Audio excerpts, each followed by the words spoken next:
Hey everyone, how are you doing? You have Mike here. So I got an important message I want to share today. So as of December 1st, we will no longer be able to access antibiotics for fish keeping purposes here in Canada. So that's either going to be by walking into a pet store or even ordering online. The only way that we'll have access to them is by going into a veterinarian for a prescription. So finding a vet that deals with aquatic pets in Canada is really going to be a challenge. It's very unlikely that your small local vet really handles or deals anything with fish-related diseases or ailments. You may have to road trip it to a larger city that could be, 4 or 5 hours away. Home visits would be very costly as well from a vet. Many of us just are not willing or able to afford something like that. Most of us have, MTS, and we're spending all of our money on more fish tanks and fish supplies and so forth. So I want to take a look at some of the medications that we're losing here, just so we can make sense of this. Now, I'm not going to name them all off because I'm not a doctor, and naming off some of these are just complicated. So I'm going to put them up on the screen here. So Erythromycin and Neomycin are the big ones here, or at least the ones that we're most familiar with. These two are used in a few medications. So Erythromycin packs from API, then you get your neoplex and kanaplex from Seachem, just to name a few. So why is this happening, and why are we losing our antibiotics? So this is largely due to antibiotic overuse from all types of different industries and applications. So antibiotics are used to treat bacterial infections in humans and animals, right? So the problem is that they're being used hastily.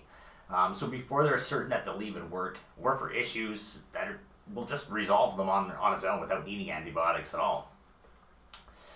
So when antibiotics, so when the first antibiotic, penicillin became available, it was highly effective in treating these bad bacteria. Unfortunately, it really didn't take that long for resistant bacteria to show up. It was only about 2 years before penicillin was obsolete. Since then, we've seen multiple mutations, and many antibiotics have come and gone, as basically just they become more or less and less effective. So this has left scientists constantly looking to come up with new treatments that work on these newer, even stronger strains of resistant bacteria. Really though, the cycle is endless, and it's becoming increasingly hard to keep up. And it can take up a decade to develop a new drug, and as little as a year for the bacteria to build up resistance to that treatment. So we're kind of fighting a losing battle right now. So as of 2015, it was reported that over 700,000 people per year died worldwide due to infections that could not be treated with antibiotics. Some bacteria have become so resistant that out of all the treatments we have available, that only one or maybe two might work, if any at all. This is alarming, and it's something that's only going to get worse in the future. So if things continue at this rate, we may one day see an end of antibiotic drug treatment altogether. This affects everybody. If this happens, simple infections from, like an injury, for instance, could be a death sentence. We wouldn't be able to do things like corrective surgery, since they are needed for any time your body is opened up, So this affects people with heart problems, or people just with joint issues that require, joint replacement. The people in our lives with weakened immune systems are at even higher risk, so that means that something relatively minor like strep throat could end up with fatal consequences. So for more information on this issue, I'll leave you with the link to the description to a TED Talk by Marin McKenna, who really goes in depth and puts things into perspective. I really enjoyed it. So another issue with overuse of antibiotics is that it produces an abundance of waste. When antibiotics are taken and used, they're also, excreted back into our environment through human and animal waste and runoff, Us fish keepers only make up a small portion of the antibiotics being dumped down the drain, but we all play a part though. Waste from large-scale farms and aquaculture, and even wastewater from hospitals are huge waste producers here. But, the more antibiotic drugs that end up in our environment, the higher chance is that bacteria develops a resistance. Not only that, but most water treatment facilities are unable to remove these drugs from our drinking water. So even though it's only found in trace amounts, do we really want to see that in our tap water or even in our tanks? So here are a few things that we could do to lessen our impact as fish keepers. So the one thing that needs to stop is the practice of dosing antibiotics as a preventative measure. This has really become popular over the last few years, and it's just a practice that needs to absolutely stop. We need to treat these drugs as a last resort, not as a plan of attack. Quarantine tanks should be used as that, a place where you observe and monitoring takes place. Antibiotics are not vaccines.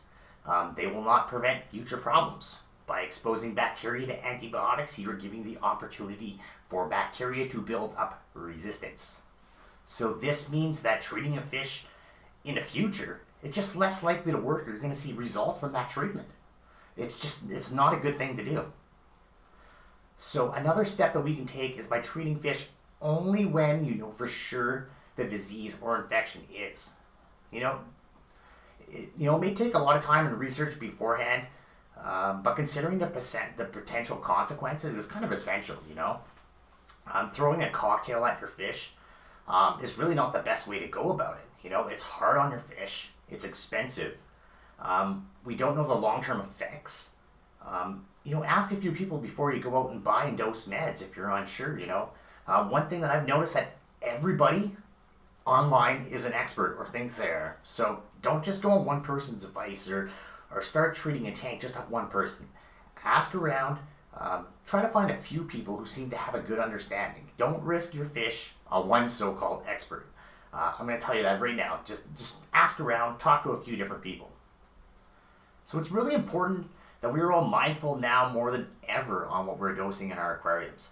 For Canadians, we're not really going to have a choice, but for the rest of you still might.